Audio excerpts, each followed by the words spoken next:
दोस्तों तो इस वीडियो में बात करेंगे रिलायंस जियो आईपीओ के बारे में और इसके अलावा पारस हॉस्पिटल आईपीओ के बारे में बात करेंगे। तो रिलायंस जियो के आईपीओ को देखेंगे कि आईपीओ का साइज क्या होने वाला है। जैसा कि आप देख पा रहे हैं कि बिगेस्ट आईपीओ एवर होने वाला है, यानी कि अब तक का सबसे बड़ा आईपीओ होने वाला है और पारस हॉस्पिटल आईपीओ 1000 करोड़ का होने वाला है। तो चलिए इन दोनों ही आईपीओ के बारे में डिटेल में बात करेंगे।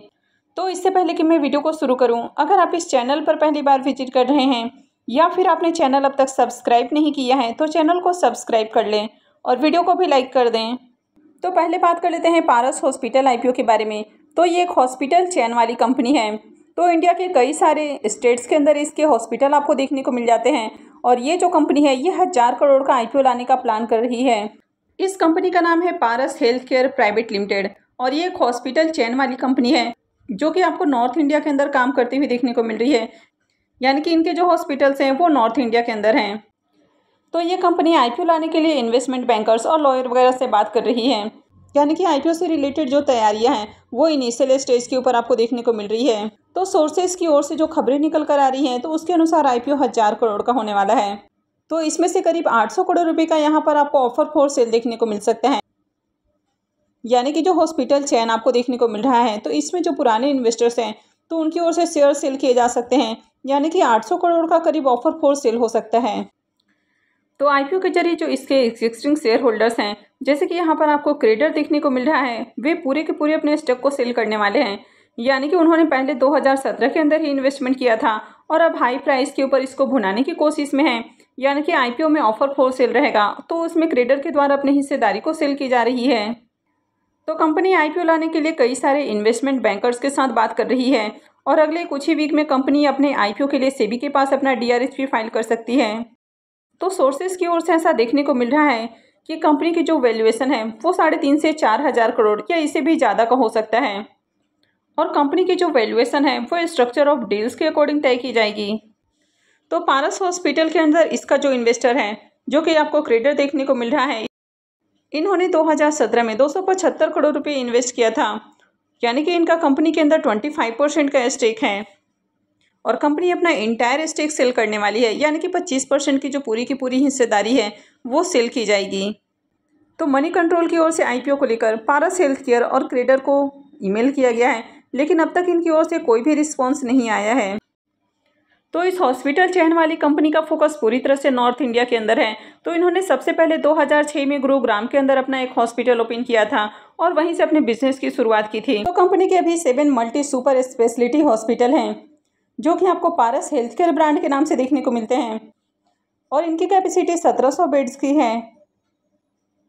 तो इस कंपनी के 2 हॉस्पिटल अभी हरियाणा के अंदर हैं, 2 बिहार में हैं, 1 राजस्थान में है और 1 झारखंड में है। इसके अलावा एक इनका हॉस्पिटल जम्मू एंड कश्मीर में भी देखने को मिल रहा है और आगे कंपनी यूपी के अंदर अपने हॉस्पिटल खोलने का प्लान कर रही है।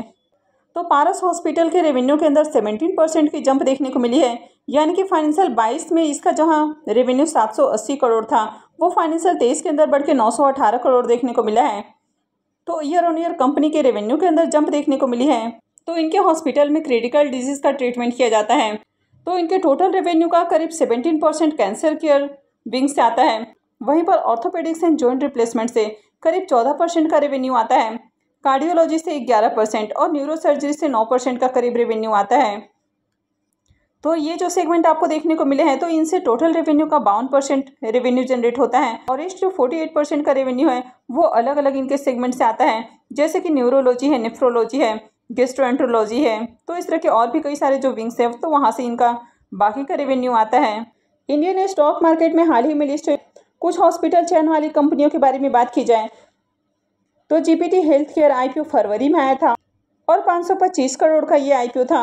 वहीं जुपिटर लाइफलाइन हॉस्पिटल आईपीओ के बारे में बात की जाए तो ये 542 करोड़ का आईपीओ था जो कि सितंबर में आया था।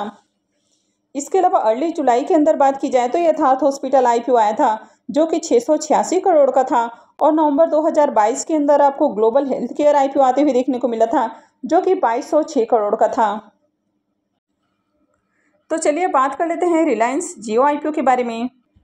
तो मुकेश अंबानी की जो रिलायंस जियो है ये भी अपना आईपीओ लाने का प्लान कर रही है और ये इंडिया का बिगेस्ट आईपीओ हो सकता है, यानी कि अब तक का सबसे बड़ा आईपीओ हो सकता है।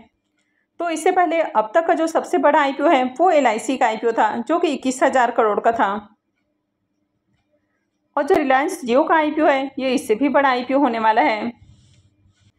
तो हाल ही में जियो की ओर से टैरिफ हाइक अनाउंस किया गया है, यानी कि 3 जुलाई से जितने भी आपको प्लान्स थे तो उन सबके प्राइस बढ़ा दिए गए हैं और प्रीपेड प्लान्स के अंदर 25% प्राइस इंक्रीज किए गए हैं। और इसी को देखते हुए जो एयरटेल और वोडाफोन आइडिया है तो इन्होंने भी अपने प्राइस को इंक्रीज किया है।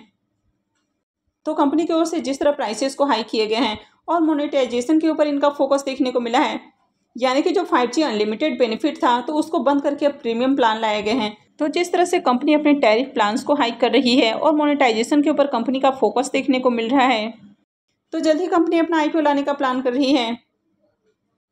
तो आईपीओ लाने से पहले कंपनी चाहती है कि अपने इन्वेस्टर्स को अट्रैक्ट करें, तो इसके कारण कंपनी का जो फोकस है वो अपने वैल्यूएशन के ऊपर है ताकि कंपनी की वैल्यूएशन अट्रैक्टिव हो सके।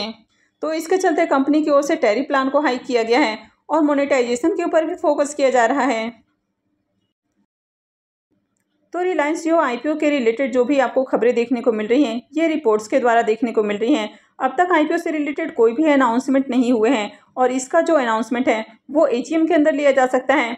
तो नेक्स्ट मंथ में कंपनी की एजीएम होने वाली है, यानी कि अगस्त में कंपनी का एजीएम है, तो एजीएम में इनके आईपीओ से रिलेटेड अनाउंसमेंट हो सकते हैं। तो रिलायंस जियो अगर मार्केट में आता है तो ये अब तक का सबसे बड़ा आईपीओ हो सकता है।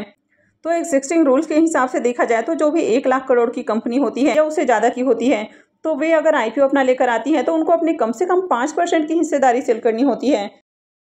तो जेफरीज के हिसाब से इस कंपनी की जो करंट वैल्यूएशन है वो $133 बिलियन है, यानी कि 11.11 लाख करोड़ है। तो अगर कंपनी अपना 5% का भी स्टेक सेल करती है तो ऐसे में इसकी वैल्यूएशन करीब 55,000 करोड़ होने वाली है। तो जो LIC का आईपीओ था वो 21,000 करोड़ का था और जो रिलायंस जियो का आईपीओ आने वाला है ये 55,000 करोड़ का होने वाला है। तो ये अब तक का बिगेस्ट आईपीओ हो सकता है। वैसे अभी मार्केट में एक और काफ़ी बड़ा आईपीओ आने वाला है और ये आईपीओ है हुंडई मोटर का आईपीओ। तो इन्होंने भी सेबी के पास हाल ही में अपना DRH भी फाइल किया है, तो इस कंपनी का भी आईपीओ जल्द ही आते हुए देखने को मिलेगा। लेकिन ये जो आईपीओ है ये 25,000 करोड़ का होने वाला है, यानी कि $3 बिलियन का आईपीओ होने वाला है।